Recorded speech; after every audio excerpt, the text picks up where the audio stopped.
हमारे solar system में asteroid की भी एक खास प्लेसमेंट है। Hey everyone, welcome to LFS, जो कि एक ल्यूसन फास्ट सीरीज है जिसमें हम ल्यूसन के सारे सब्जेक्ट्स को कवर करेंगे। और अभी जो सब्जेक्ट चल रहा है वो है ज्योग्राफी, टॉपिक है सोलर सिस्टम। सोलर सिस्टम की बात की जाए तो सबसे पहले हमारे दिमाग में आता है सन। क्यों? क्योंकि सन है centre of the solar system. Centre के आसपास एक पाथ बना हुआ है जिसके आसपास ही हमारे प्लैनेट्स जो है वो रिवॉल्व करते हैं। क्यों करते हैं? सन के ग्रेविटेशनल पुल की वजह से।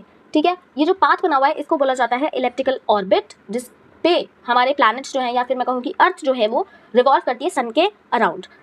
सन 8 प्लैनेट्स, देयर सैटेलाइट्स, जिन्हें हम मून्स भी कहते हैं। जल्दी से बता दो कि अर्थ का नेचुरल सैटेलाइट कौन सा है, कमेंट करके।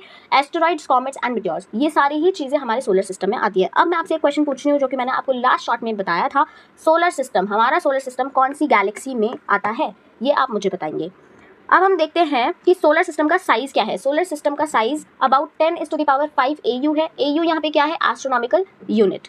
ठीक है, यह हमें ध्यान रखना है। अगर मैं बात करूँ सन की, तो सन जो है वो पूरे यूनिवर्स का 99.9 मैटर अपने अंदर रखता है। मतलब जो अगर मैं मैटर की बात करूँ तो almost 99.9% of the matter of universe, whole universe sun के पास है। ठीक है, इस तरीके से हम इसे ध्यान रखेंगे। अब ये जो ब्लू कलर का आपको दिख रहा है ये वो स्पेशल पाथ है जिसपे हमारे जो प्लैनेट्स है वो रिवॉल्व करते हैं सन के अराउंड, और इसी को कहा जाता है इलेप्टिकल ऑर्बिट। ठीक है, यहाँ पे आपको मरकरी दिख रहा होगा बहुत नियरेस्ट टू द सन। ठीक है, इसके बाद आता है वीनस। सेकंड प्लैनेट आपका वीनस होता है। देन थर्ड प्लैनेट आपका अर्थ होता है जो कि बहुत ही सुंदर लग रहा है यहाँ से। देन आपका मार्स आता है, then Jupiter, then Saturn, then Uranus and then Neptune. ठीक है, अब मैंने आपसे बात की थी एस्टेरॉइड के स्पेशल प्लेसमेंट की हमारे सोलर सिस्टम में। तो एस्टेरॉइड्स की स्पेशल प्लेसमेंट को कहा जाता है एस्टेरॉइड बेल्ट। ठीक है, कहाँ पे प्लेसमेंट है इसकी? इसकी प्लेसमेंट है मार्स एंड जुपिटर के बीच में।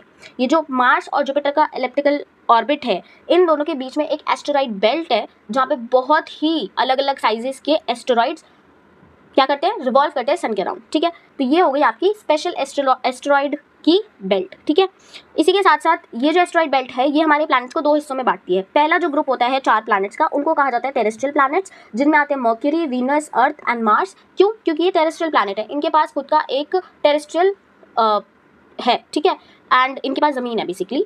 एंड गैसियस प्लैनेट, ये 4 प्लैनेट आते हैं, जुपिटर, सैटर्न, यूरेनस, नेपच्यून। क्यों? क्योंकि इनके पास खुद का टेरेस्ट्रियल, खुद की ज़मीन नहीं है, गैसियस होते हैं, इसीलिए इनको जोवियल और गैसियस प्लैनेट्स कहा जाता है, Jupiter, Saturn, Uranus and Neptune. तो इसी के साथ हमने पढ़ लिया नियरेस्ट प्लैनेट मर्क्यूरी हो गया, फादर्स प्लैनेट नेपच्यून हो गया। सो आज का ये टॉपिक आई थिंक आपको समझ में आ गया होगा। क्वेश्चन आपको याद रखना है कि हमारा सोलर सिस्टम कौन सी गैलेक्सी में आता है।